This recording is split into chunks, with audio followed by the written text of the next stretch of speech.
Bom dia a todos que aqui estão conosco nesta manhã. Se você nos visita, seja muito bem-vindo à nossa casa, a casa do Senhor. E aqueles que nos acompanham pela internet, que sejam grandemente abençoados neste culto, possamos juntos adorar o nosso Deus com todo o nosso coração.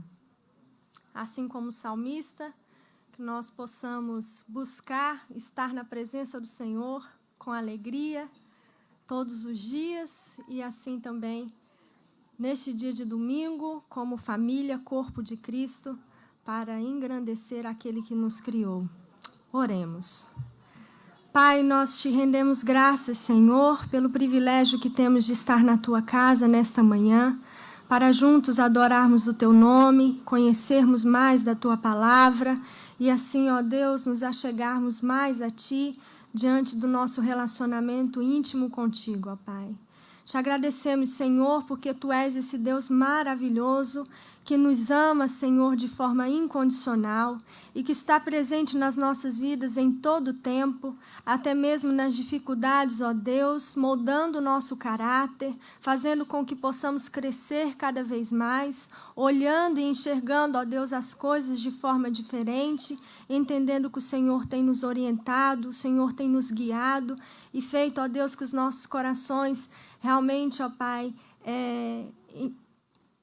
tem, ó Deus, cada vez mais da Tua presença e da Tua palavra, Senhor. Que o Senhor esteja nos conduzindo nesta manhã, neste culto, ó Pai, que prestaremos ao Senhor, que possamos, ó Deus, entregar todo o nosso louvor, toda a nossa adoração a Ti, de forma sincera e verdadeira, e que agrade o Teu coração também, Senhor. Ser com todos os nossos irmãos que presentes aqui estão, assim como aqueles que não puderam vir. Que o Senhor alcance a vida de cada um e das suas famílias, Pai, em nome de Jesus. Amém. Neste momento, meus irmãos, nós estaremos entoando o hino 9 do cantor cristão, Santo. Gostaria de pedir aqui o auxílio do pastor Jonas para que possamos louvar o nosso Deus.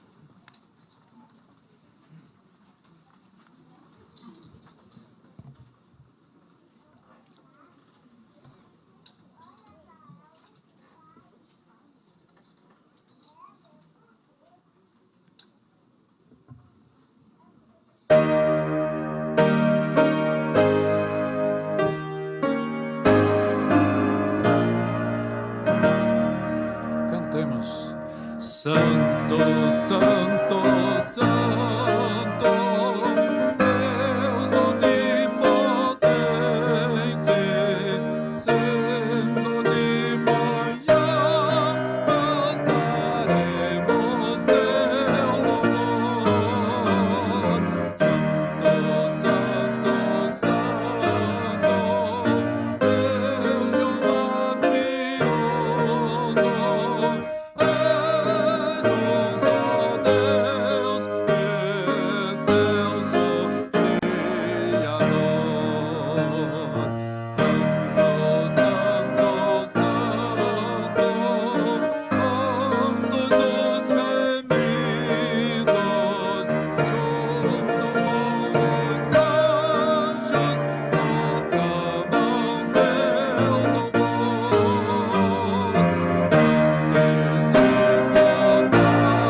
Meus irmãos, um aviso importante que não está aí no nosso boletim é de que hoje nós teremos a reunião da MCM às 17 horas, como a reunião mensal do mês de setembro. Neste mês de setembro, nós, batistas, nos empenhamos na campanha em prol de missões nacionais. Por isso, nós estaremos vendo e conhecendo um pouco do trabalho que tem sido realizado através dos nossos missionários no campo brasileiro. Domingo passado, nós tivemos a oportunidade de conhecermos, de ouvirmos o testemunho da dona Silvia, alguém que era conhecida nas ruas como a bruxa da Cracolândia, mas que hoje tem uma vida totalmente transformada pelo poder de Deus. Nós estivemos orando por ela, tanto porque soubemos que ela estava internada diante de um AVC, mas Deus tem respondido às nossas orações, ela tem passado por esses dias de uma forma um pouco mais estável e recuperando a sua saúde. Hoje nós estaremos também assistindo outro vídeo, nos mostrando um pouco mais do trabalho que tem sido realizado aqui no Brasil por nossos missionários.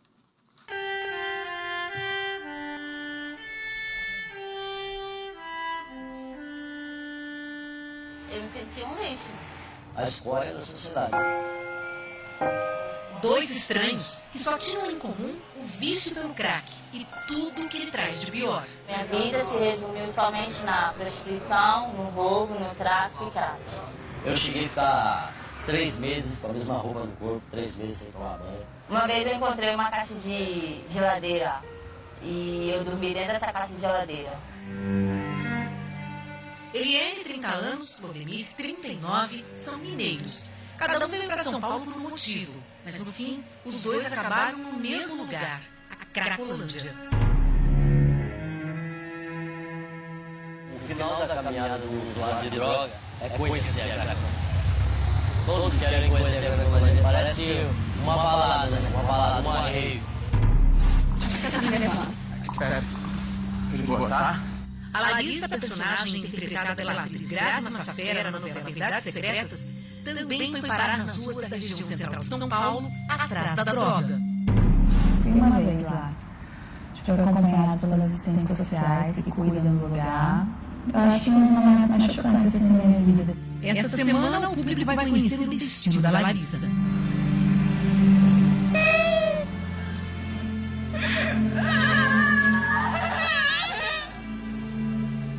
O final da Larissa tem coerência, tem com a trajetória dela e com o que acontece na realidade com essas pessoas. O caminho para sair desse mundo não é fácil. Aqui na Cracolândia eu fiquei 4 anos. Foram 22 anos lutando contra as drogas e passei por 22 casas de recuperação. Depois de tantos anos usando drogas, depois de morar 6 meses aqui na Cracolândia, o Lodemir decidiu tentar mais uma vez abandonar o vício. Aceitou a ajuda de 2 voluntários de um projeto que resgata dependentes químicos das ruas. Falei, ou é agora, ou eu morro e atualmente das drogas. O Lodemir sobreviveu. Quando teve alta, voltou para as ruas da Cracolândia. Só que agora para ajudar. Bom dia, filho. Vamos levantar para começar o dia. Bom dia, filho. Esse é o nosso trabalho do dia a dia. E foi nesse trabalho de voluntário que o caminho do Lodemir cruzou com o da Eliane. Eu estava aqui nessa porta e ela estava lá do outro lado da rua. E ele foi o único que agachou ali, conversou comigo e aí foi onde eu vi a diferença. Ele queria oferecer tratamento. Depois de 1 ano ela aceitou. E enquanto passava pelas casas de recuperação, Eliane não conseguia esquecer o homem que estendeu a mão para ela. Toda vez que eu pensava em poder abraçar ele, em poder ficar com ele, assim, me dava um negócio assim, no meu coração, sabe? Eu ficava que nem adolescente de 15 anos. Mas aí vocês começaram a se falar pela internet. Eu falei pra ele que eu queria casar com ele. Eliane estava em tratamento no Rio de Janeiro. Quando ela recebeu a alta no ano passado, Lodemir estava lá para receber a mulher que até então só tinha namorado pela internet. Aí eu cheguei na rodoviária, ele não me deu bom dia, nem boa tarde, nem nada. Ela não falou nada, eu não falei nada, eu abracei ela e... Ele simplesmente me beijou. 8 meses depois, eles já estavam vestidos assim. O casamento, em março deste ano, foi na sede do projeto que acolheu Odemir e Eliene. Eu os declaro marido e mulher. Pode ver.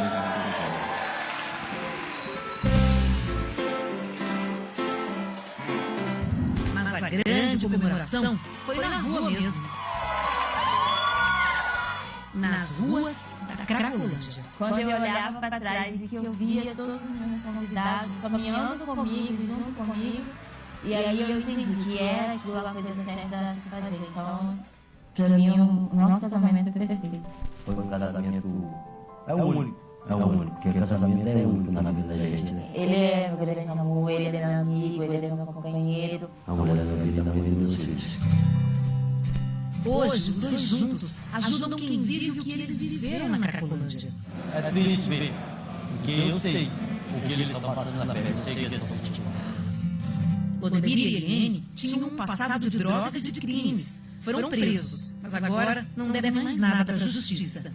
Ele ganha R$600 do projeto para ser missionário. O casal mora numa casa emprestada. Hoje tem fartura na mesa e um cantinho confortável para esquecer aquela época de papelão e chão sujo.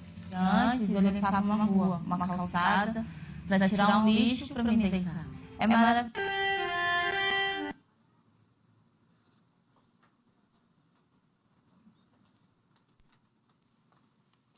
Meus irmãos, isso é um pouquinho do que tem sido realizado por Deus nesse projeto lindo e maravilhoso chamado Cristolândia, que se iniciou já há alguns anos na cidade de São Paulo e aqui no Rio de Janeiro. É um projeto diante da necessidade que é vista nessas grandes cidades com relação à Cracolândia. É um projeto que foi e ainda é solicitado por prefeitos e governadores. E, diante dessa repercussão, nós tivemos esse reconhecimento nessa matéria do Fantástico, diante de tudo que realmente tem acontecido através desse projeto. Então, é através desses projetos que vidas têm sido alcançadas e diante, né, do desafio de orarmos por projetos como esse, que nós trazemos o desafio para a nossa igreja de que seja levantada uma oferta específica durante este mês, né, para realmente investirmos no trabalho que tem sido feito no nosso país. Possamos nos envolver não só com as nossas orações e com as nossas ofertas, mas também disponibilizando dos nossos conhecimentos, disponibilizando da nossa vida para esses projetos também. Esse projeto Cristolândia acontece aqui no Rio de Janeiro, em alguns lugares, mas o lugar mais conhecido é em Madureira, e ali é um lugar muito aberto, caso você queira se dedicar diante de um dia ou de alguns dias ali para ajudar esse trabalho. Então, vamos nos envolver, vamos nos empenhar e lembrar de interceder por esses missionários e por essas vidas que têm sido alcançadas, né?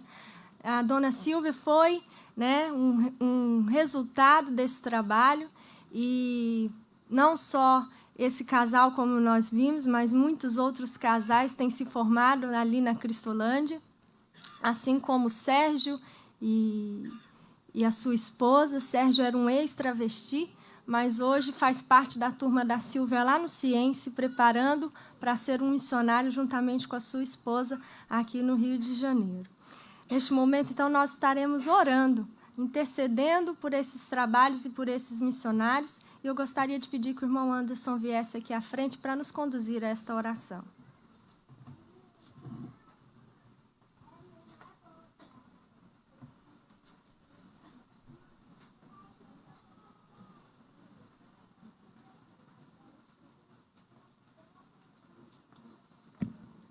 Oremos. Senhor Deus, muito obrigado pelo privilégio de estarmos aqui na sua casa, de termos sido alcançados pela tua graça, pela obra de Cristo na cruz do Calvário por nós, nós que éramos inimigos do Senhor. Hoje, pela tua graça e misericórdia, somos feitos amigos de Deus e teus filhos, Pai. Nós te rogamos, em nome de Jesus, que o Senhor possa abençoar todos os missionários nossos brasileiros, da Junta de Missões Mundiais, todos aqueles que são alcançados pelo Senhor e militam no Brasil, que o Senhor abençoe o nosso país. Que maravilha, Senhor, é ver como o Senhor Jesus transforma.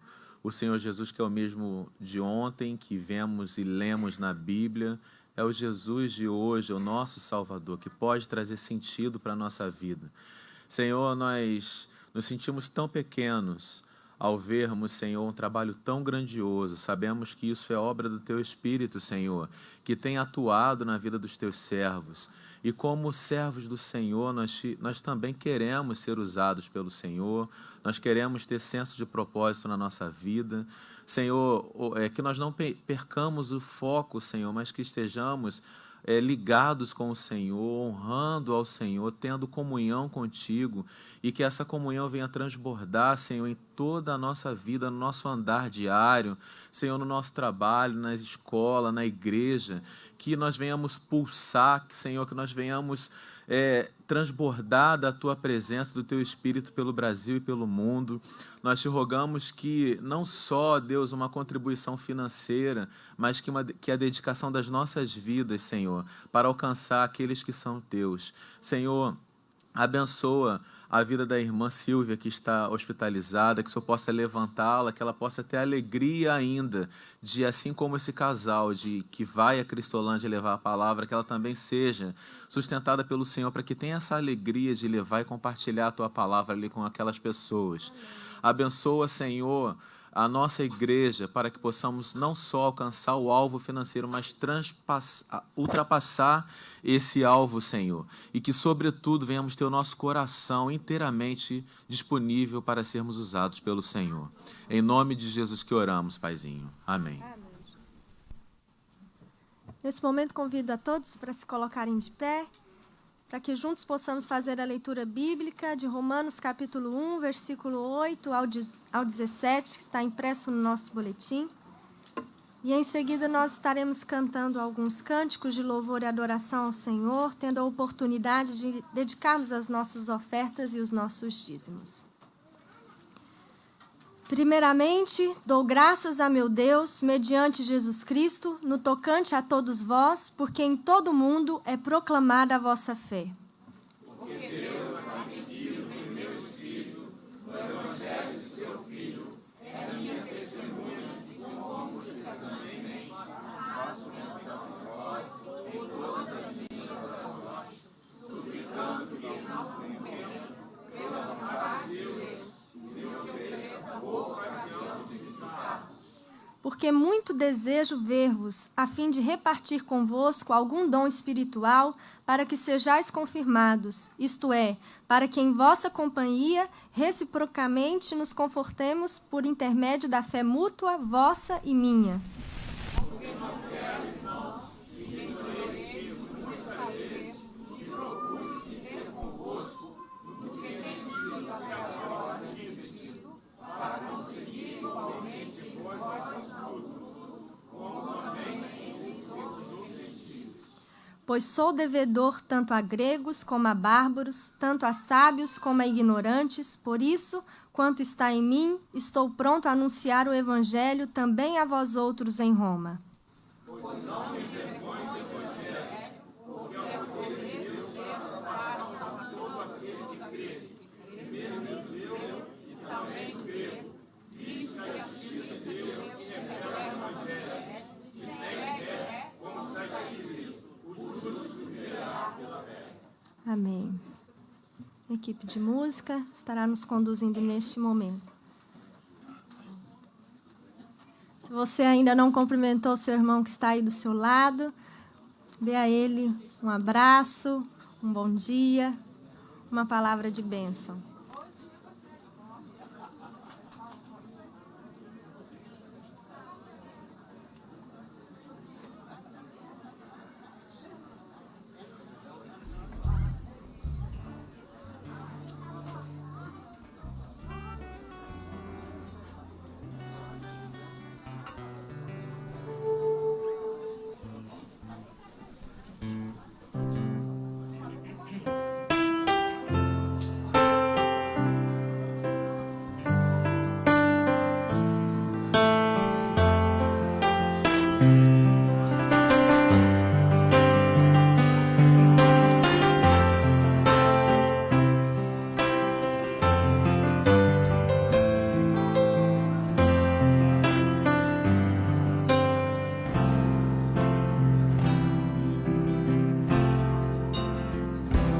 Minha alma canta ao Senhor, ao Senhor, seu nome adorarei. Bendiga todo o meu ser, ao Senhor, seu nome adorarei.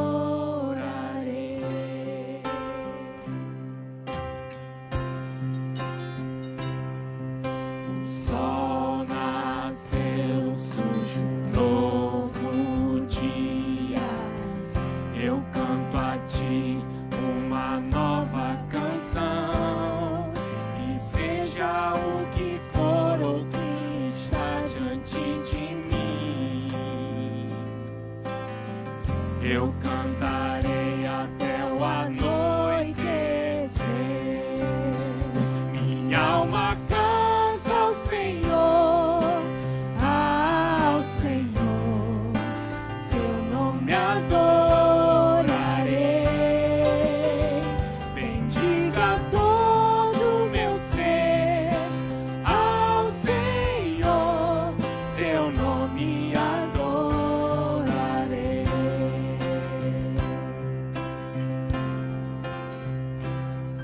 Tu és amor sempre paciente, tu és fiel, grande é o seu coração. Tua bondade me leva a cantar, 10.000 razões para te adorar. Minha alma canta ao Senhor, ao Senhor, seu nome adorarei. Bendiga todo o meu ser, ao Senhor, seu nome adorarei.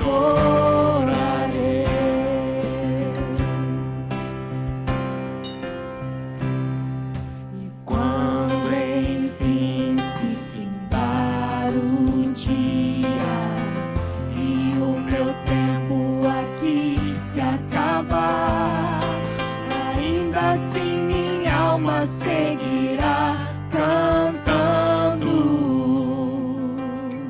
Por toda a eternidade eu vou cantar. Minha alma canta ao Senhor, ao Senhor, seu nome adorarei. Bendiga todo o meu ser, ao Senhor, seu nome adorarei. Minha alma canta ao Senhor, ao Senhor, seu nome adorarei. Bendiga todo o meu ser, ao Senhor, seu nome adorarei.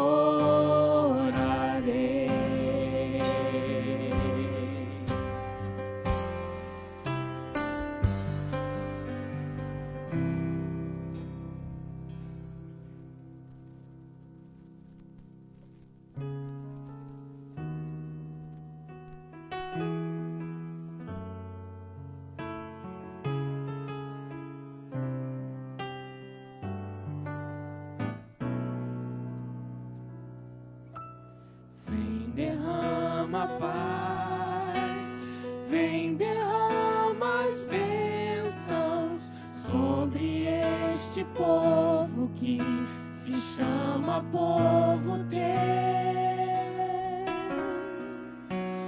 Dá-nos teu amor, dá-nos tua força, para que tentações não venham a nos desviar. E a glória seja dada a ti, pelo que tens feito, pelo que tens sido, pelo que farás em nós.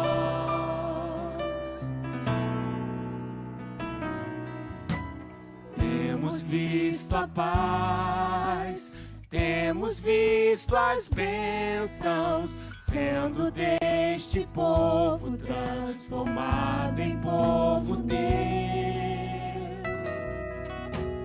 Dá-nos mais fervor, dá-nos tua força, para que gerações teu nome possam encontrar.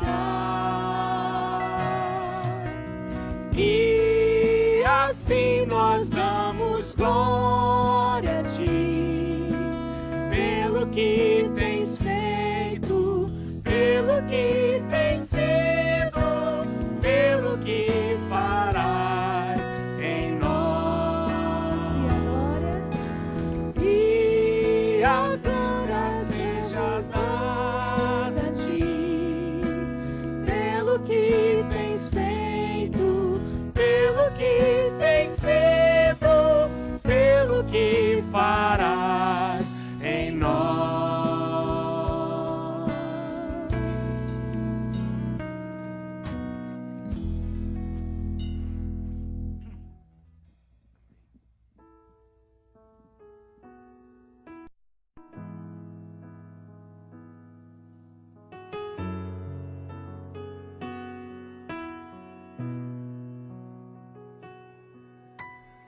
Santo, que toda a terra proclame que Ele é santo. Esse é o nosso Deus, outro igual não há. Santo, somente Ele é o magnífico em santidade. Todo joelho se dobrará e toda língua confessará.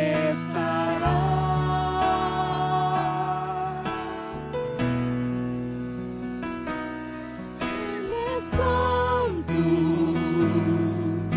Senhor onipotente, grande e excelente é o seu nome, merecedor de toda a glória. Santo é o Senhor Jeová, Ele é santo, Senhor onipotente, grande e excelente é o seu nome, merecedor de toda a glória. Santo é o Senhor Jeová.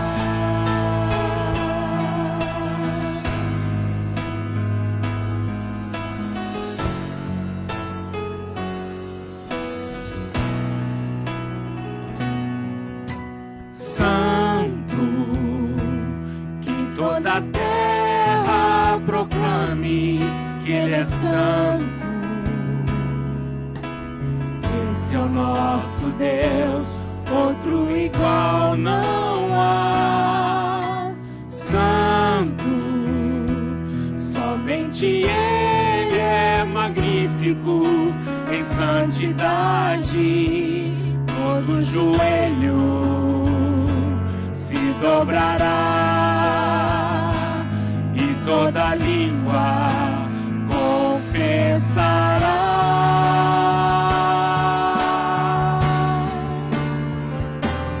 Ele é santo, Senhor onipotente, grande e excelente é o seu nome, merecedor de toda a glória. Santo é o Senhor Jeová, Ele é santo, Senhor onipotente, grande e excelente é o seu nome, merecedor de toda a glória.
Meus irmãos, eu queria pedir a vocês oração em favor de algumas pessoas, algumas situações, antes de nós lermos o texto, que será objeto da nossa reflexão. A partir do primeiro domingo de outubro, se Deus conceder graça, nos domingos de outubro nós vamos dar início a uma série de mensagens, Esperança em Tempos de Aflição. Então, mensagens pastorais, de conforto, encorajamento à igreja. Então, já estamos trabalhando nisso já há algum tempo. Então, peço aos irmãos que orem por nós, por essa nova jornada de mensagens no mês de outubro. Eu quero pedir oração também, nós faremos uma oração pública nesse momento, em favor da família do Joe Carvalho, pastor, membro de nossa igreja. A avó dele faleceu essa semana, morreu no Senhor, piedosa, ali em Pádua. Então vamos orar para que Deus conforte o coração da família na esperança do reencontro. Essa é a promessa do Evangelho. Vamos orar também pelo Márcio Rodrigues. Nós não o conhecemos. Ele é tio da Érica, esposa do Rafael. Ainda há pouco o Rafael comentou conosco que ele está internado em um hospital da Barra da Tijuca. O quadro dele é um quadro que inspira cuidados. Vamos orar então pelo Márcio Rodrigues, a fim de que seja alvo da graça de Deus também. Semana passada, mais precisamente na segunda-feira, eu tive com um grupo de irmãos aqui da igreja, a irmã Maria Helena, que tem conexão com a família, visitando um rapaz jovem, de 42 anos de idade, há 3 meses em coma, no Hospital Copstar, aqui em Copacabana, mais uma vítima da violência terrível que afeta e perturba o nosso país, né? Ele recebeu um tiro na cabeça, na Niterói Manilha. O quadro dele é muito difícil. Estive lá com a mãe dele. Então, peço que ore em favor desse rapaz, um garotinho, um filho dele de 8 anos de idade. Então, a família arrasada pela violência. Então, que Deus conforte, que Deus conceda graça. Ele tem tido toda a assistência ali, uma excelente equipe médica, mas há limitações. A medicina tem suas limitações. Então, vamos orar para que Deus possa fazer uma intervenção nesse quadro e também socorrer essa família que está profundamente entristecida por essa situação. Oremos também em favor das famílias que estão de luto. Os irmãos estão acompanhando aí a triste notícia. 11 pessoas foram mortas, né, nessa situação do hospital lá na Tijuca. Então, a Bíblia nos encoraja a nos alegrar com os que se alegram e a chorar com os que choram, né? O amor cristão, a marca da autêntica fé cristã. Então, vamos lembrar deles em oração. Boa parte dessas pessoas idosas, né, com mais de 65 anos de idade, enfim, outros estão internados, uma tragédia lamentável, mas nós devemos nos unir em oração em favor dessas pessoas todas.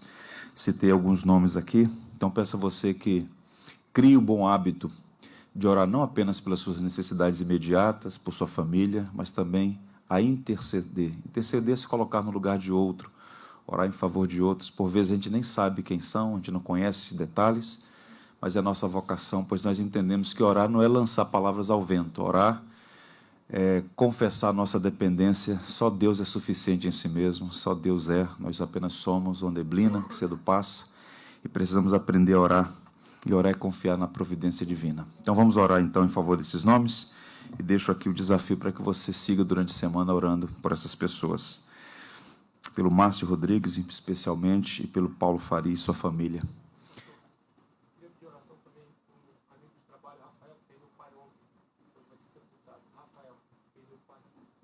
Vamos orar então pelo seu amigo também. Pastor, o irmão Fábio encontrou com um casal que perdeu uma filhinha de 1 ano e 3 meses. Ela se queimou, ficou 3 semanas aqui internada e faleceu. Eles são crentes, estão sofrendo muito. A neném se queimou muito e faleceu.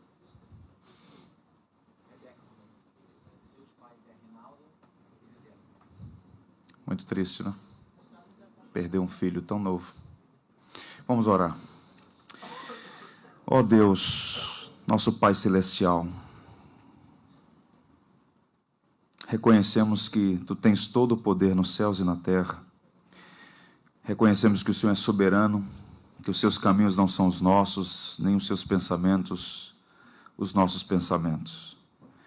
E é por isso que nos aproximamos de Ti com temor, com reverência, com humildade, pelos méritos de Cristo, para apresentar ao Senhor as nossas aflições. tem compaixão dessas situações que nós apresentamos aqui. Pedimos de uma maneira muito especial por esse casal que perdeu seu bebê tão novo. O coração deles deve estar esmagado pela tristeza. E nós rogamos teu consolo, teu conforto, tua graça sobre essa família. Que o Senhor abençoe o Fábio e a Flávia. Que eles sejam bênção para essa família. E sejam instrumentos para levar conforto e consolo. Oramos pelo Rafael que sepultou seu pai. Que ele também seja alvo da tua graça e seu coração seja confortado neste momento da dor da separação. Lembramos das famílias enlutadas nesse primeiro domingo, depois daquele triste acidente. Ó Senhor, enxuga as lágrimas daqueles que nessa hora estão profundamente abatidos. Usa os meios que o Senhor mesmo julgar necessário para levar conforto, consolo às famílias. Abençoe os diretores daquele hospital que também devem estar profundamente abatidos, constrangidos por essa situação, que não foi planejada, foi um acidente. Rogamos tua misericórdia sobre essa situação, sobre a nossa cidade, que semana após semana sempre tem sido abatida por uma tragédia, por uma circunstância. Tem compaixão de nós. Tem compaixão do Paulo Faria, naquele hospital, um jovem completamente debilitado, vítima de uma violência barata, gratuita, terrível. Que o Senhor console a mãe dele, a Ana Maria, seu pai Carlos, toda aquela família que nesse momento de coração quebrantado, que eles sejam sensíveis para ouvir a esperança do Evangelho. O Evangelho é a única esperança para este mundo hostil e perturbado. Ó Deus, ajuda-nos a ser misericordiosos e a chorar com os que choram. Oramos em favor do Marcos Rodrigues, naquele hospital também, que a tua misericórdia alcance. Visita a Érica, seus familiares, que nesse momento de aflição, seus pensamentos se voltem para o Senhor. Tu és o nosso socorro bem presente na tribulação. Concede-nos a tua graça. Obrigado por este domingo, pela manhã desse dia. Somos o povo da esperança. Podemos nos reunir e louvar o teu nome, mesmo quando as circunstâncias são desfavoráveis, porque o túmulo está vazio. Cristo vive. Ele destruiu a morte, o pecado e o adversário de nossas almas. Mesmo que por um breve momento sejamos contristados pelas mais variadas tribulações, sabemos que tudo isso é passageiro e que o destino da igreja é triunfante e glorioso, porque Cristo conquistou tudo naquela cruz. Te bendizemos e pedimos a tua bênção em favor da nossa igreja, em favor desse momento em que leremos, ouviremos a tua palavra. Por Jesus Cristo. Amém. Peço a vocês que abram a Bíblia no Evangelho de Jesus Cristo, segundo São Lucas, capítulo 8, a partir do verso 22.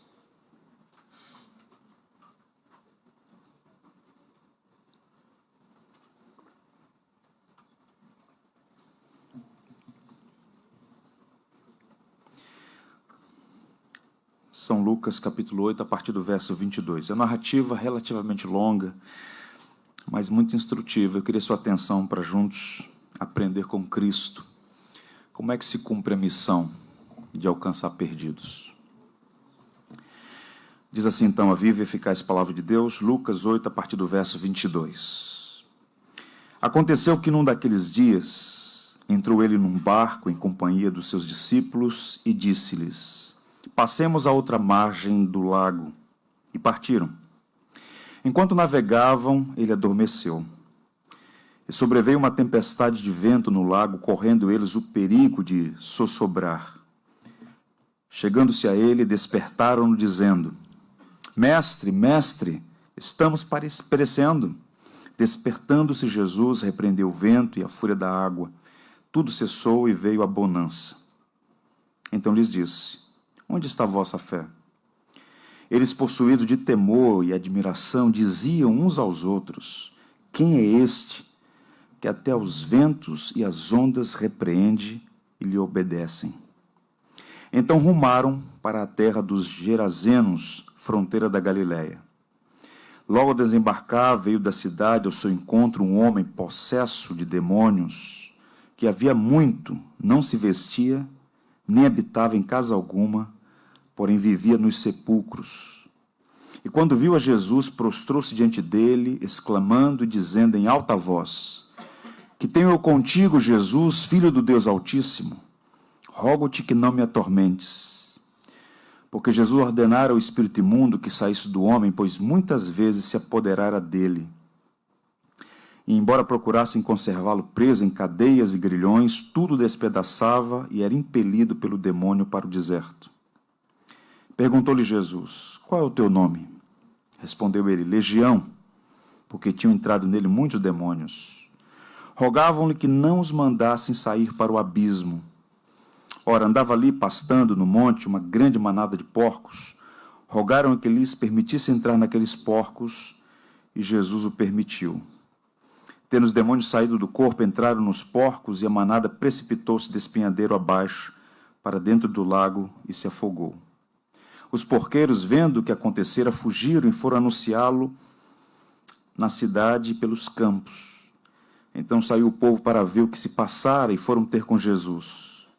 De fato, acharam um homem de quem saíram os demônios, vestido, em perfeito juízo, assentado aos pés de Jesus, e ficaram tomados de grande terror.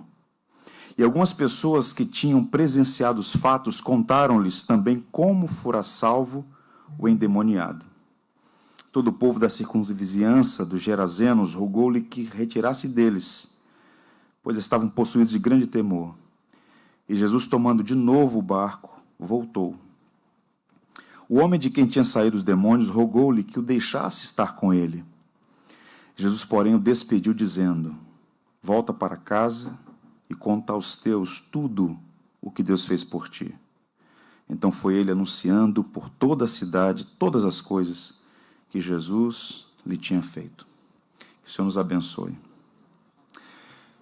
Quando nós acessamos uma passagem bíblica como essa, o primeiro exercício que a gente precisa fazer é o exercício de olhar para o texto com honestidade e reconhecer que nós não estamos diante de uma peça de ficção. Lucas, ele selecionou alguns atos de Jesus, alguns milagres de Jesus, algumas ações de Jesus, e essa é uma das mais impressionantes. Não é uma peça de ficção, é o relato de um fato que se deu no tempo e na história. Jesus, o Filho de Deus encarnado, libertando um homem que por muito tempo viveu debaixo da tirania. E a gente precisa fazer outro exercício aqui, que é visualizar o cenário. Jesus está na base de operações, Cafarnaum, onde ele se estabeleceu, a partir dali exerceu seu ministério. E o lago de Genezaré, que os judeus chamam de Mar da Galileia, o Kineret, porque tem um formato de uma harpa, é relativamente pequeno. Ele tem 21 quilômetros de comprimento por 13 de largura. Então, da margem de Cafarnaum, de Tiberíades, você avista o outro lado, que já era a terra de Gadá, a região chamada de Decápolis, porque havia ali 10 cidades gentílicas. Curioso notar que bem perto dali, 100 e poucos quilômetros, existe o maior parque romano fora da Itália. Os romanos já haviam se estabelecido ali na cidade de Gerache, que ainda hoje é um dos grandes sítios romanos no mundo. Então, é uma região gentílica muito conhecida, porque havia ali múltiplos deuses, múltiplos altares, era uma terra de gente possessa, de gente oprimida, de gente que vivia os mais variados problemas.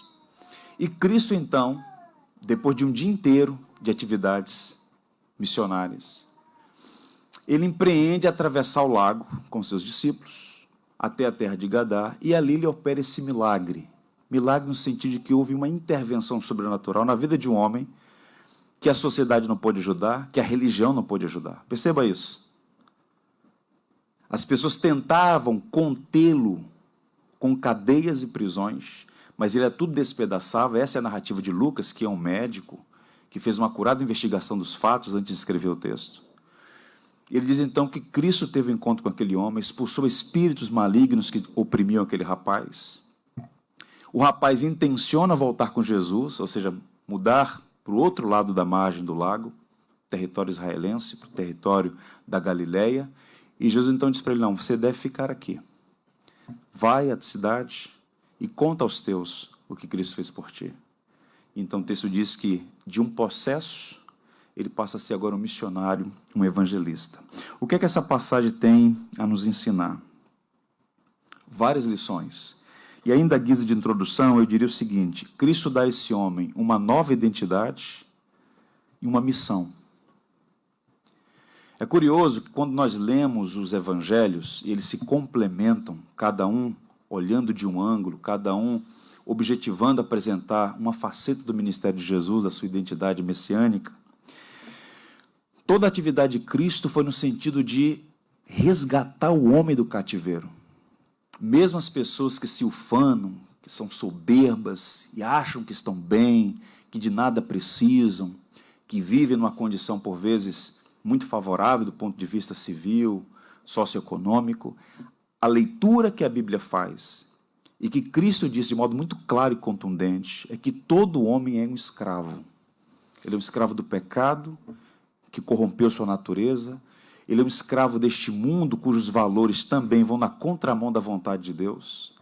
Ele é um escravo deste ser que, embora invisível, é real, aqui chamado de demônios, Satanás, diabo.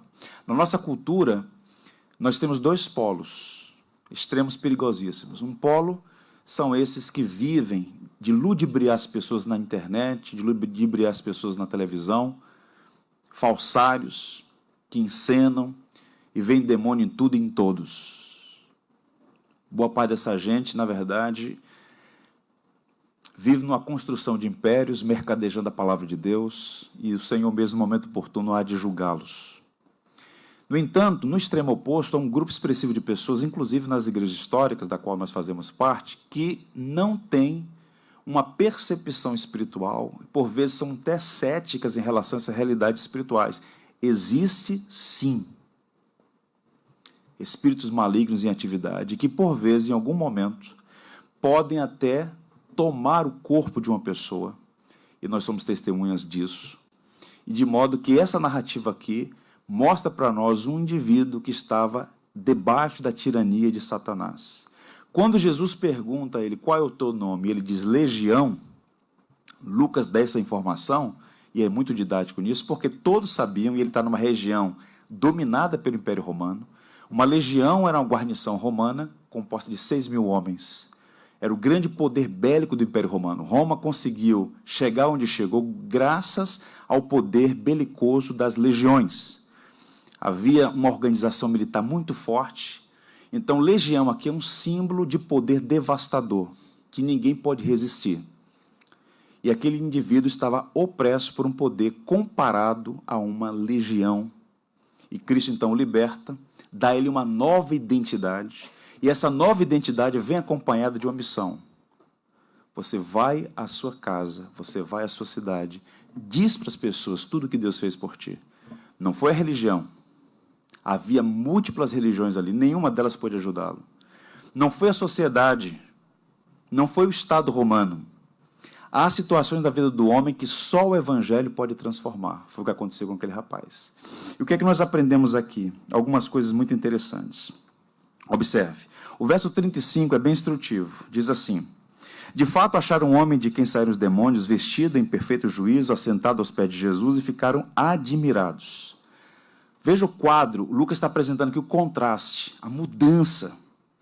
Aquele que estava lá vivendo naquele sepulcro, vivendo uma situação extremamente terrível, agora está sentado aos pés do mestre, vestido e em perfeito juízo. Ele não é mais uma pessoa violenta.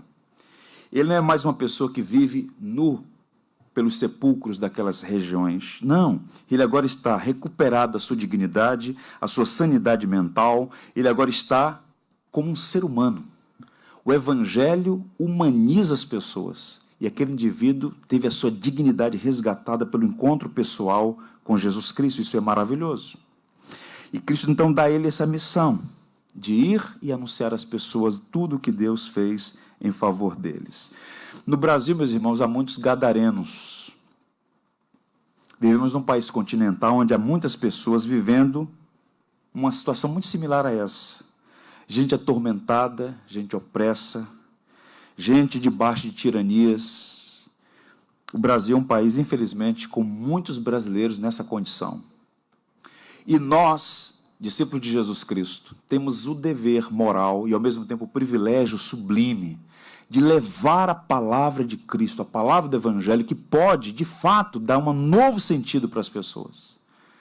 Dar elas uma nova identidade em Jesus Cristo e um sentido de missão, como aconteceu com esse rapaz. Agora, uma coisa curiosa. Quando a gente pensa nesse gadareno, e de fato ele vivia à margem da sociedade, né? Uma pessoa pobre, marginalizada. Tente imaginar o cenário. Vivendo nos sepulcros, acorrentado, atormentado por demônios, nu, ninguém segurava, longe da família, longe do convívio social, abandonado, ninguém pôde ajudá-lo. Há uma transformação aqui. Mas pense comigo na quantidade de pessoas bem vestidas, com bom endereço, com bom diploma, com bom saldo bancário, mas que do ponto de vista espiritual são tão miseráveis quanto aquele homem atormentado nas colinas de Gadá. E o mesmo Cristo que transformou aquele gadareno tem transformado pessoas, não importa a sua condição socioeconômica.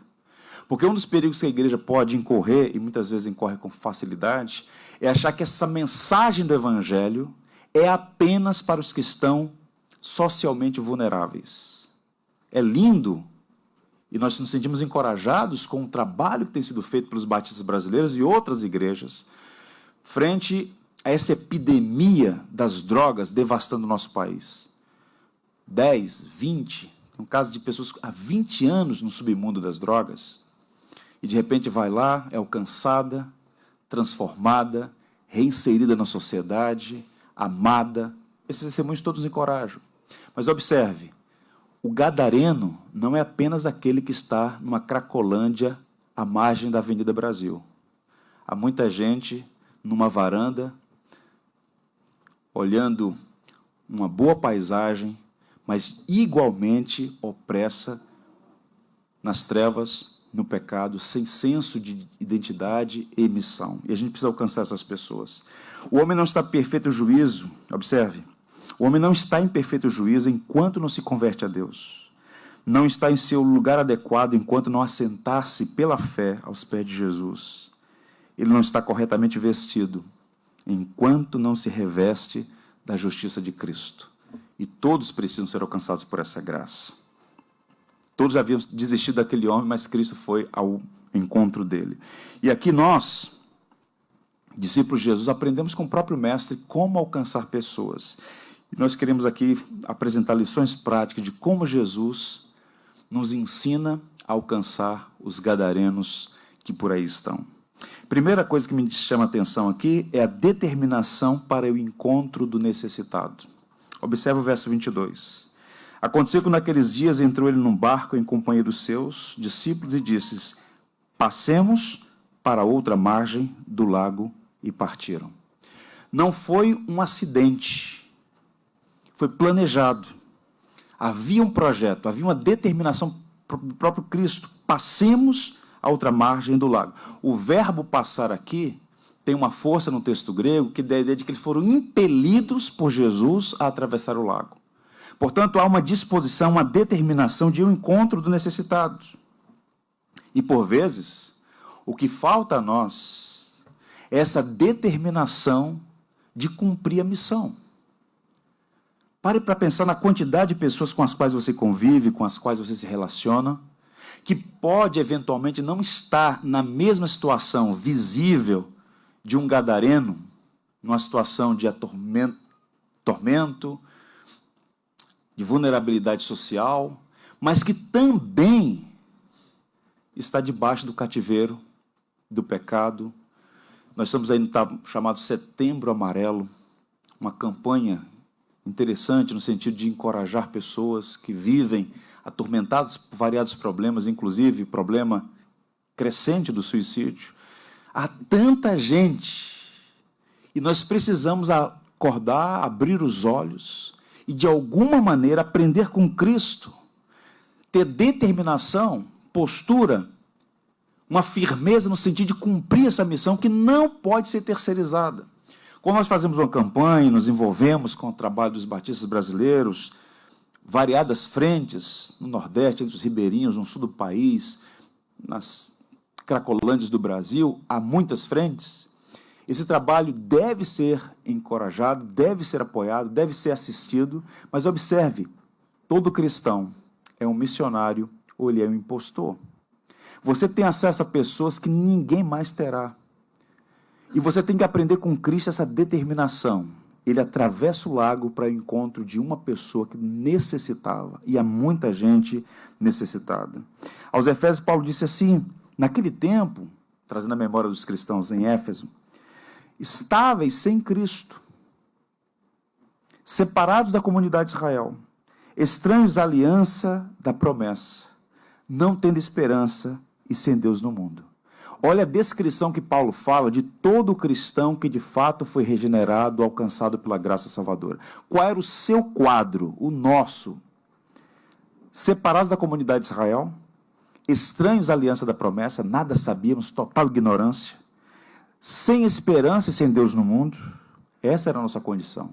Agora vejam o que aconteceu, a mudança por causa do Evangelho. Mas, agora, em Cristo Jesus, vós que antes estáveis longe, fostes aproximados pelo sangue de Cristo. E ao mesmo tempo fomos trazidos para Ele, e por Ele somos enviados em missão. Aprendemos com Jesus. Ele era determinado em socorrer o necessitado. E essa determinação foi o que o levou, e junto com ele os discípulos, ao outro lado, à outra margem do lago da Galileia.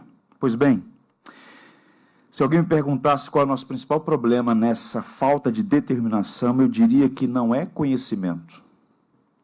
Quem nasce, por exemplo, e não precisa ter 50 anos numa igreja batista, mesmo você tenha dado os primeiros passos dentro de um contexto de uma igreja batista, você ouve com frequência e com regularidade sobre a nossa vocação, sobre o trabalho missionário. Então nós sabemos disso. Não é falta de conhecimento. Não é? Nosso problema principal é que nós somos, por vezes, indiferentes. Perguntaram a Santo Agostinho qual era o antônimo de amor. E o interlocutor achou que ele diria ódio. Não é. Quem não ama, não odeia necessariamente. Mas onde falta amor, há indiferença. E o nosso problema é a indiferença. As coisas não nos incomodam. Então, nós corremos o risco de fazer do cristianismo, da fé evangélica, uma religião dominical. Onde a gente vem, recebe nutrição para a fé, encontra pessoas que pensam relativamente como nós, e aí, até domingo que vem. Sem senso de missão. Cristo, ele estava determinado a alcançar pessoas, ele estava instruindo, catequizando aquele grupo de homens sobre o valor e a importância das pessoas e que elas precisam do Evangelho. Elas precisam de uma intervenção dos céus. E esse Evangelho é o poder de Deus que transforma de fato a vida das pessoas. Talvez eu tenha compartilhado com os irmãos, eu li alguns anos atrás um livro de um escritor alemão chamado Erwin Lutzer, de ascendência alemã, e ele compartilhou uma história trágica, mas instrutiva, de um alemão, agora residente nos Estados Unidos, em que compartilhou seu testemunho para instruir outros sobre o perigo da indiferença. E aquele cristão alemão que viveu na Alemanha nazista, ele disse o seguinte: eu vivi na Alemanha durante o Holocausto. Eu me considero cristão. Ouvíamos histórias sobre o que estava acontecendo com os judeus, mas tentávamos nos manter à parte. Afinal, o que alguém pode fazer para parar aquilo? Uma linha ferroviária passava atrás da nossa pequena igreja. Todos os domingos pela manhã, podíamos ouvir ao longe o apito do trem e seguir o barulho das rodas sobre os trilhos. Ficávamos transformados, transtornados, quando ouvíamos os gritos que vinham dos trens, quando estes passavam próximos à nossa igreja.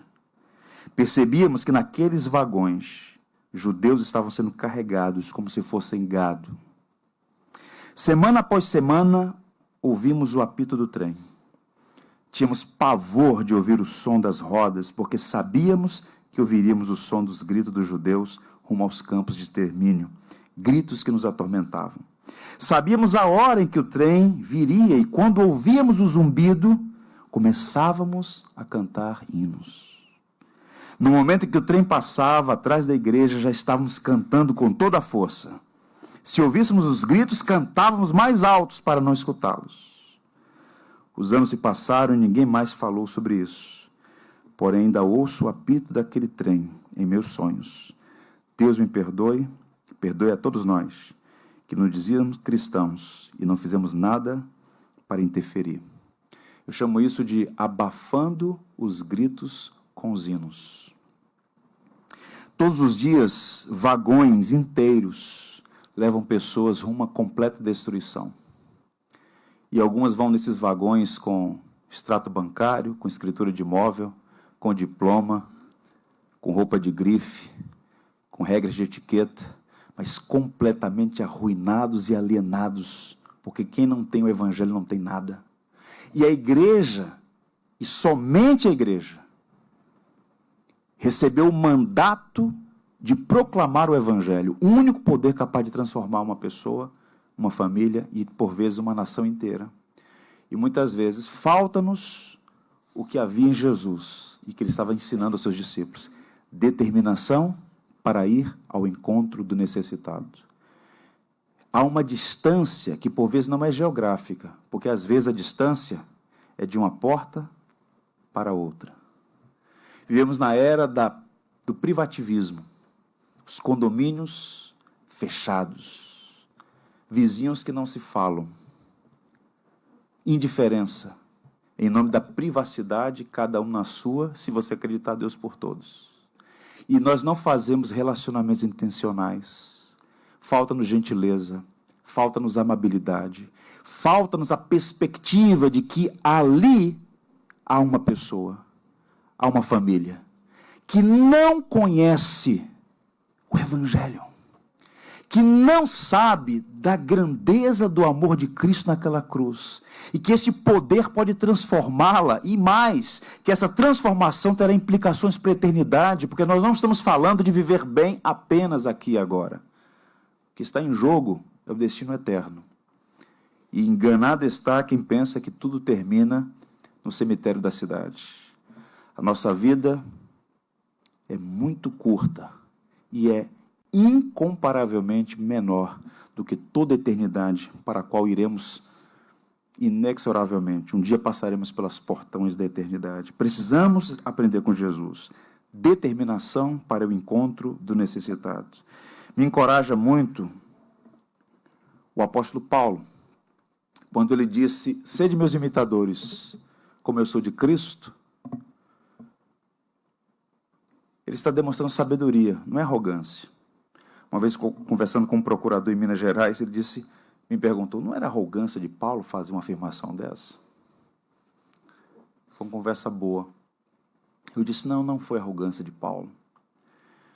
Paulo queria encorajar seus discípulos, as igrejas pelas quais passou, que a fé cristã tem implicações práticas. Começa com o perdão, mas não termina com o perdão. Somos transformados constantemente. Precisamos aprender a imitar a Cristo. Sede meus imitadores como eu sou de Cristo. Ele está dizendo o seguinte: olha, não é que Paulo se ufanava de ser perfeito, ele não era, ele sabia disso, ele mesmo disse que dos pecadores ele era o principal. Mas o fato é que aquele homem estava determinado a imitar a Cristo. E porque estava determinado a imitar a Cristo, ele sempre ia ao encontro do necessitado. Estava determinado, era um evangelista. Ele estava pronto, como nós lemos ainda há pouco na liturgia, a pregar o Evangelho. Escrevendo aos judeus de Roma, ele diz assim: digo a verdade em Cristo, não minto. Minha consciência confirma no Espírito Santo. Tenho grande tristeza e constante angústia em meu coração. Grande tristeza e constante angústia. O que é que tanto trazia tristeza a Paulo e angústia ao seu coração?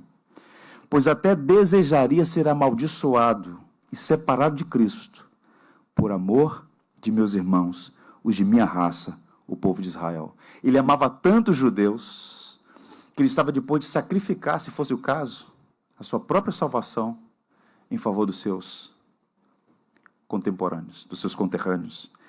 Então havia nele compaixão, ele estava determinado a alcançar o necessitado. E nós aprendemos tanto com Cristo quanto com o apóstolo Paulo sobre isso. Então quero lhe encorajar. Não viva a sua vida de qualquer maneira, não a desperdice. Seja um discípulo que faz discípulos. Há pessoas ao seu lado que precisam ouvir a boa nova de salvação. Segunda lição que a gente aprende com Jesus aqui, podemos chamar de sabedoria para dar prioridade ao que é mais importante. Cristo não era um desocupado. Por 30 anos, ele viveu na região da Galiléia, em Nazaré. A Bíblia diz que ele era carpinteiro e filho de carpinteiro, era um trabalhador. Quando ele começa o ministério público, por 3 anos, ele trabalhou exaustivamente. Ele tinha uma agenda, havia necessidades. Mas o que nos encoraja em Jesus, e ele é o modelo do homem perfeito, é que ele sabia distinguir o que era urgente do que era importante. Há coisas que são urgentes, mas não são importantes. E é interessante notar porque, se você fizer uma leitura cuidadosa das narrativas na perspectiva de Marcos e de Mateus, você vai perceber que horas antes de atravessar o lago, o mar da Galileia, Jesus havia dispensado uma multidão. E por que dispensou? Porque ele tinha um propósito específico, atravessar o lago para alcançar aquela única pessoa. Em outras palavras, Jesus despede a multidão e vai em busca de um único homem porque ele prioriza pessoas e não multidões. Isso é interessante. Ele é capaz de olhar esse grupo aqui, dezenas de pessoas aqui, ele não vê uma massa, uniforme, número. Ele vê pessoas. Na agenda de Jesus Cristo, a prioridade, as pessoas. E por que ele prioriza pessoas e não multidões? Diferente da mentalidade mundana que por vezes afeta a própria igreja. Uma numerolatria, disse alguém. A perspectiva é a seguinte. Primeiro, o homem sem Cristo está perdido. Por isso valorizava pessoas. E quero insistir nisso. Não há salvação sem Cristo. Nenhuma religião pode salvar. Nenhuma religião pode nos reconciliar com Deus. O mundo está saturado de tantas religiões, enquanto a humanidade perece. E o nosso problema não é de natureza política, social e econômica. Nós devemos sempre trazer à memória que o problema não está fora, o problema está dentro do homem. Com o advento das tecnologias, o que se pretendia nesse paraíso sem Deus que o homem arrogante tentou construir, era que com tantas tecnologias acabaríamos com a fome. E nesse exato momento, pelo menos 1 bilhão de pessoas não tomaram café e não terão nada para comer nesse dia. De modo que o problema não é falta de educação, não é falta de tecnologia, não é falta de oportunidade. O problema é o homem. O homem. E só o Evangelho pode mudar a natureza desse homem. Razão pela qual Cristo, conhecedor de todas as coisas, sabia que a solução para aquele gadareno opresso por espíritos malignos não estava no Estado romano, nas religiões de Decápolis, nem mesmo na família dele, que supomos que ele tinha. Só Cristo poderia transformá-lo. Então a prioridade de Jesus é pessoas, porque só o Evangelho pode transformá-las. Segundo, a obra de Cristo já foi consumada. A salvação é obra planejada por Deus, consumada por Cristo, aplicada pelo Espírito, tudo já foi feito. O que nos compete fazer é anunciar, falar. Evangelizar uma pessoa, acompanhá-la, discipulá-la, não é converter alguém. Esse é um papel que você não tem competência, nem foi chamado para isso. Essa é uma obra que Deus faz à medida que a palavra é anunciada. Você precisa falar. A fé vem pelo ouvir e ouvir a palavra. A palavra do Evangelho é que conquista a pessoa, é que muda o coração, é que infunde fé salvadora. Essa obra já foi consumada. Cristo já fez tudo naquela cruz. Agora nos deu a missão de anunciar o Evangelho para que pessoas possam confiar nele e terem suas vidas transformadas. E mais, não há outro evangelho a ser pregado a não ser o evangelho das insondáveis riquezas de Cristo. Não é pregar cultura, não é pregar religião, não é pregar doutrina de homens, não é falar de evangelho híbrido, sincrético, místico, falso evangelho, autoajuda, palavras frívolas, ludibriosas. Não. Evangelho é boa notícia se vier acompanhado primeiro da má notícia. Você só pode dar boas-vindas à boa notícia do Evangelho se primeiro você entender a má notícia. E a má notícia é que você foi criado para a glória de Deus. E a despeito disso, você não vive para a glória de Deus.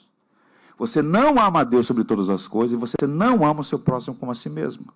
De modo que você, eu, nós todos os filhos de Adão, são transgressores da lei. E haverá um dia, uma hora e um momento em que compareceremos diante do justo juiz que nos julgará.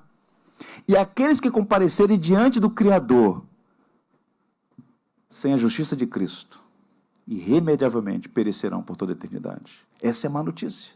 De modo que a espada da lei fere para que depois o evangelho da graça possa curar.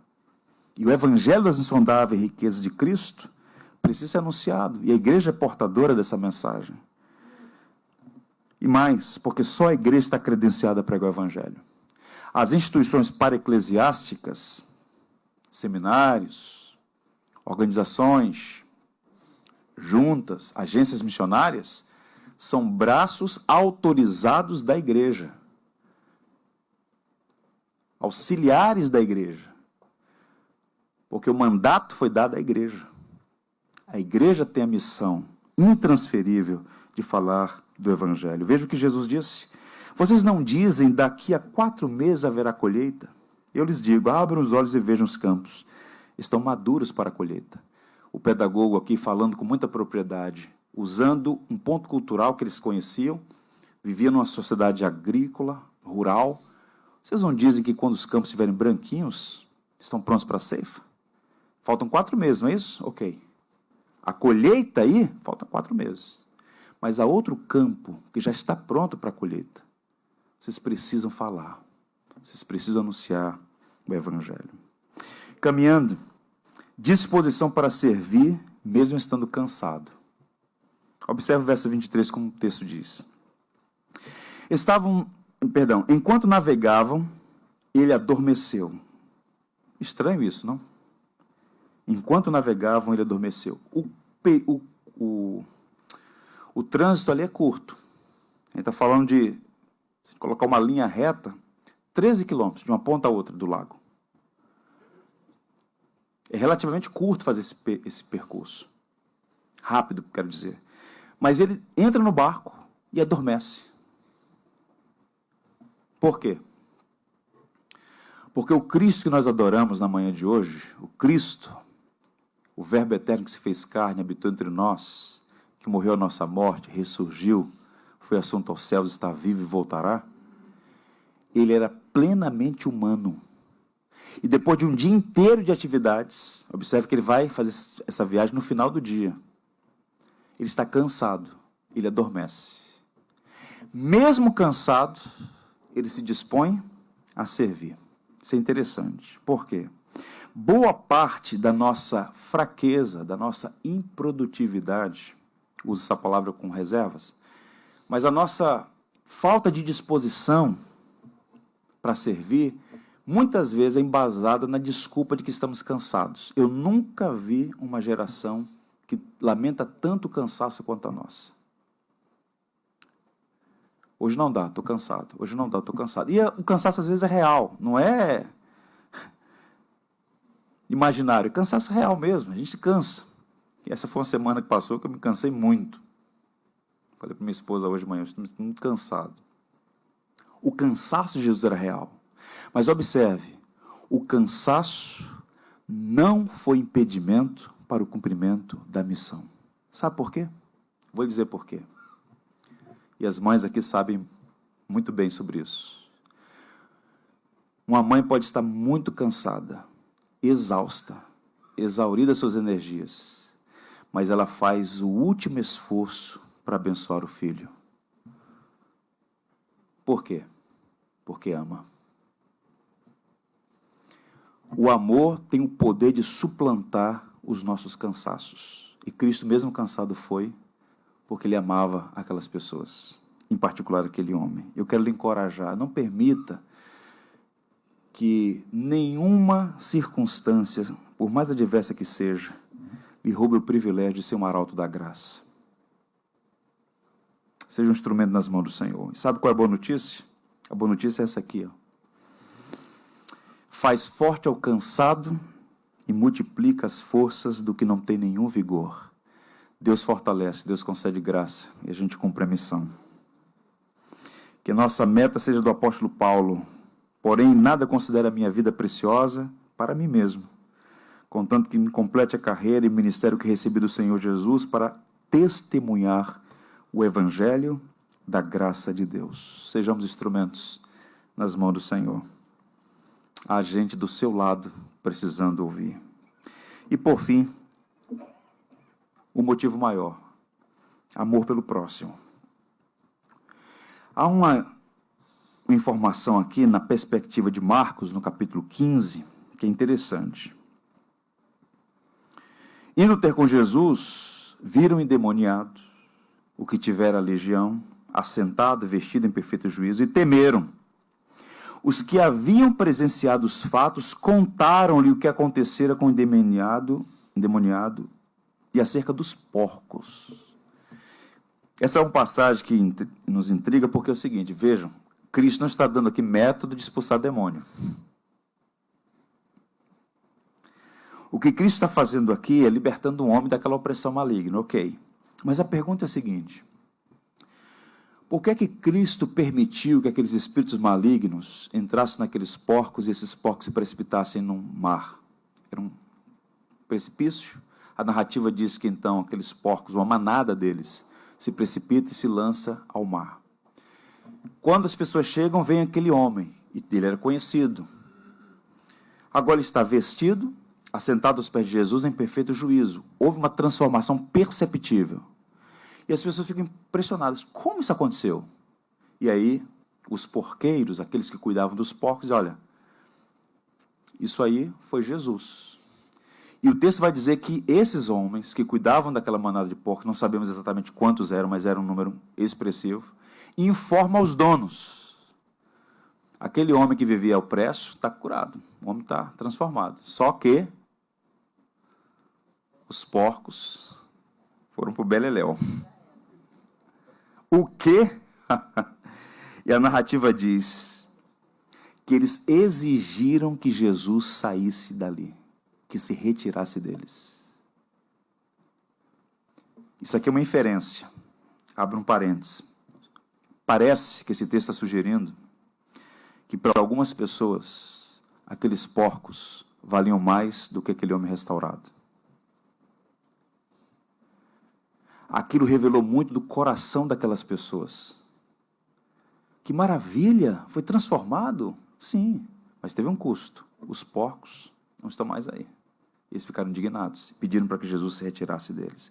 Isso é interessante porque nós vivemos numa sociedade cada vez mais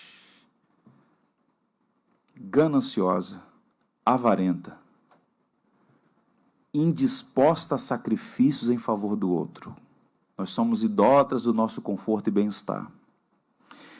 E alguém diz com muita propriedade o seguinte, no universo existe Deus, pessoas e coisas. Essa é a ordem. Deus, pessoas e coisas. Devemos adorar a Deus, amar as pessoas e usar as coisas. Adorar a Deus, amar as pessoas, usar as coisas. Se cultuarmos a nós mesmos, iremos desprezar a Deus, amar as coisas e usar as pessoas. Devemos amar a Deus sobre todas as coisas, porque este é o propósito da nossa existência. E quem ama a Deus, ama o seu próximo. Cristo é o exemplo maior de amor a Deus e amor ao próximo. Portanto, eu quero encorajá-los.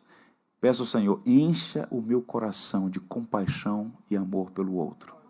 Essa é a marca da fé cristã. Vocês serão conhecidos, disse Jesus, pelo amor uns pelos outros. Este amor transborda e acaba reverberando no contexto no qual estamos inseridos. Eu encerro dizendo o seguinte, meus irmãos. O Brasil é um país com muitos gadarenos.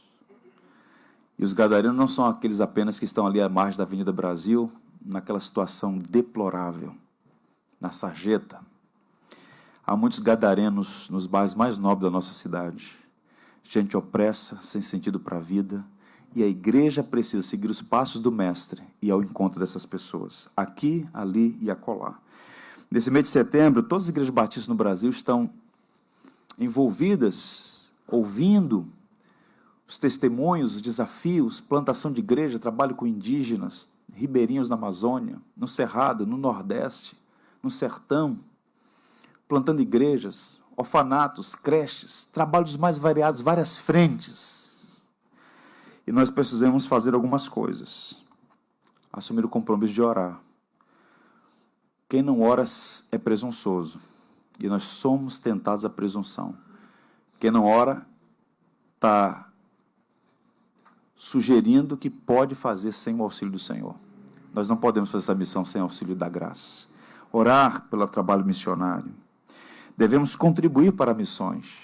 E essa contribuição, ela tem que ser generosa, ela tem que ser sacrificial, ela tem que ser fruto de entendimento, ela tem que ser alegre, ela tem que ser jubilosa, ela tem que ser consciente. Tudo pertence a Deus. Nós somos cooperadores. E eu quero encorajar você a participar, se envolver no trabalho missionário. Essa semana eu recebi um telefonema de uma dentista, da qual fui pastor, um casal de dentistas, e compartilhando o testemunho, porque ela tirou 15 dias das suas férias para trabalhar no barco missionário lá no Amazonas. Então, visitando aquelas aldeias, as margens daqueles rios todos do Amazonas, cuidando das pessoas, anunciando o evangelho, abençoando aquelas crianças, dando instrução. Ela falou: pastor, eu fui para abençoar, mas como eu fui abençoada? Então, perceba, nós podemos fazer alguma coisa e devemos ser encorajados a usar a nossa vida, nossos dons, nossos talentos, nossos recursos, para levar essa mensagem àqueles que necessitam do evangelho. Esse necessitado pode estar dentro da sua casa, pode estar do outro lado do corredor do seu prédio, pode estar lá no escritório onde você trabalha, pode estar no seu bairro. Cada um deve buscar discernir onde e quem no seu círculo relacional pode ouvir essa mensagem. Eu encerro lendo um texto bíblico que está lá em Pedro, 1 Pedro, mas aqui segue o testemunho do nosso missionário, o pai das missões modernas. Quando eu deixei a Inglaterra, minha esperança era converter a Índia. Isso era muito forte em mim. Porém, diante de tantos obstáculos, esse desejo minguaria se não fosse pelo sustento recebido da graça de Deus. Bem, Deus está comigo e a sua palavra é verdadeira. Embora as superstições dos pagãos fossem 1000 vezes mais fortes e o exemplo dos europeus 1000 vezes pior, mesmo diante do abandono e da perseguição, minha fé posta na segurança da palavra de Deus ainda superaria todos os obstáculos e suportaria cada provação. Vale a pena falar do evangelho. A causa de Deus triunfará. Que o Senhor nos abençoe. Sigamos os passos de Jesus. Vamos orar. Em pé, fiquemos todos. Vamos pedir ao Senhor que nos abençoe.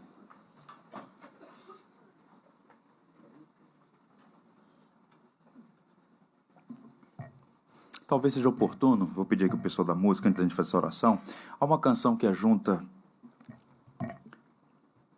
promoveu alguns anos atrás, Ide Pregai. Vou sugerir que nós cantemos essa canção antes de fazer uma oração final. Se você pode esperar, permaneça. Vamos cantar e em seguida orar, pedindo a Deus que façamos dessa canção uma oração. Secai os olhos, consolai.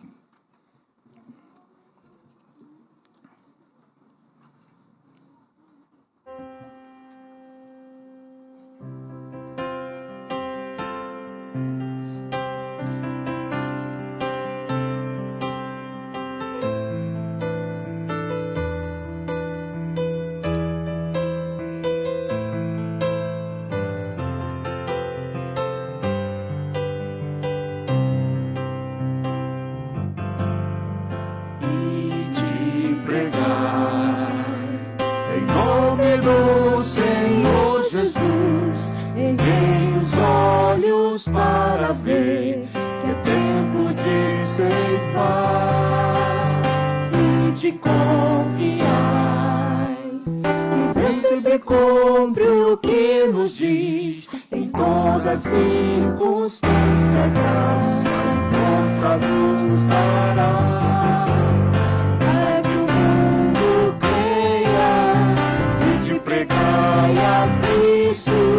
Só nele há perdão, só nele há poder, para que o mundo creia em Deus.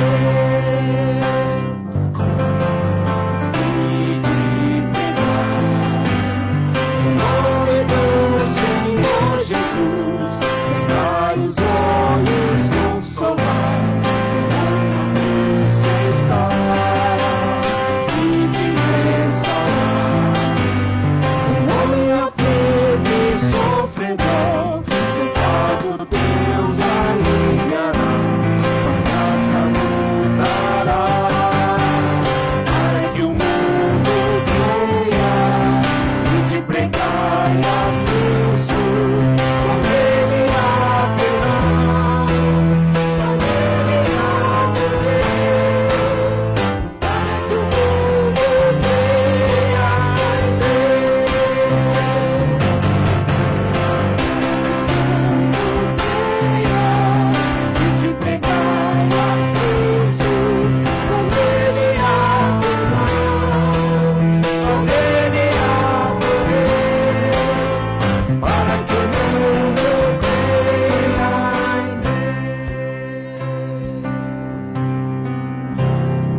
Deus, essa é a nossa oração.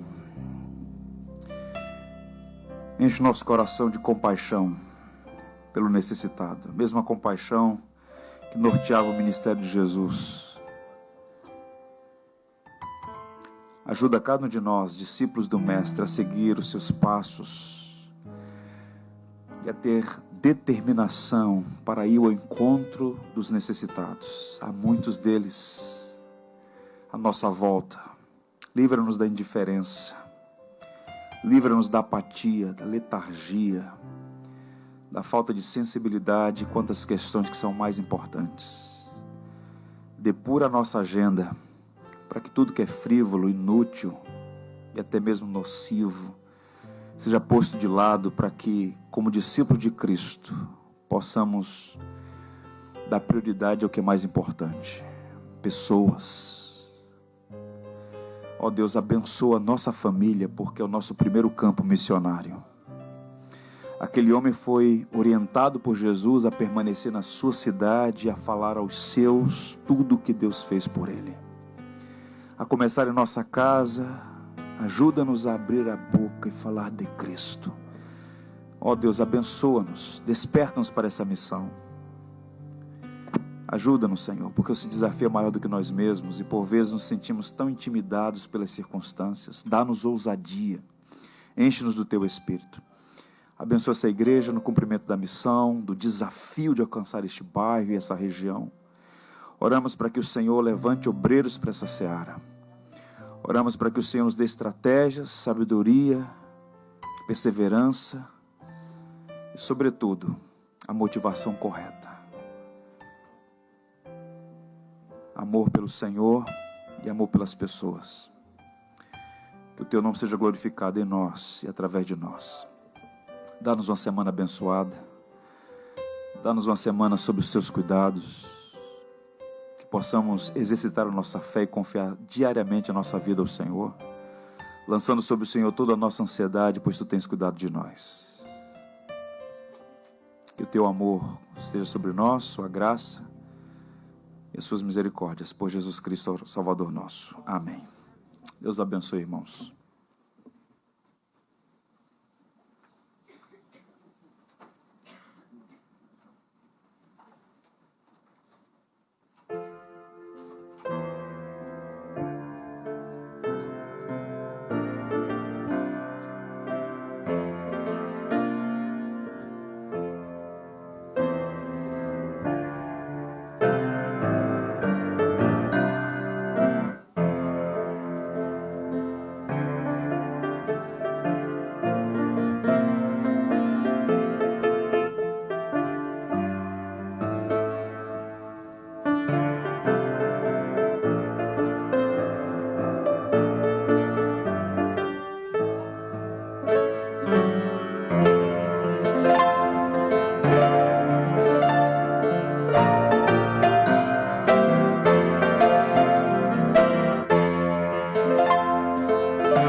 te louvar. De tantas culturas, línguas e nações, no tempo e no espaço virão te adorar. Bendito seja sempre o Cordeiro, Filho de Deus, raiz de Davi. Bendito seja o seu santo nome, Cristo Jesus, presente aqui. Lararaia, aiararaia. Remidos comprados, grande multidão, muitos virão te louvar. Um povo escolhido, teu reino e nação, no tempo e no espaço virão te adorar. Bendito seja sempre o Cordeiro, Filho de Deus, raiz de Davi. Bendito seja o seu santo nome, Cristo Jesus, presente aqui.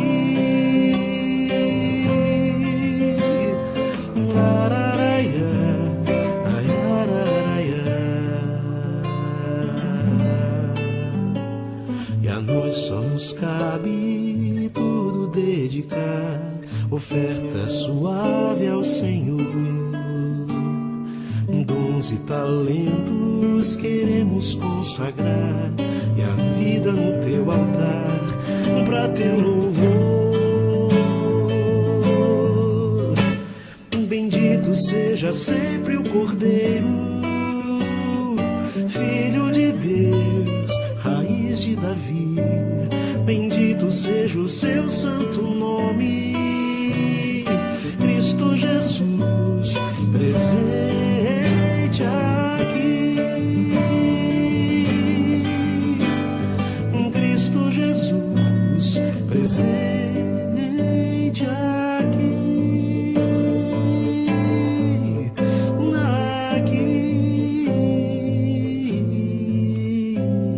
Aqui. De todas as tribos, povos e raças,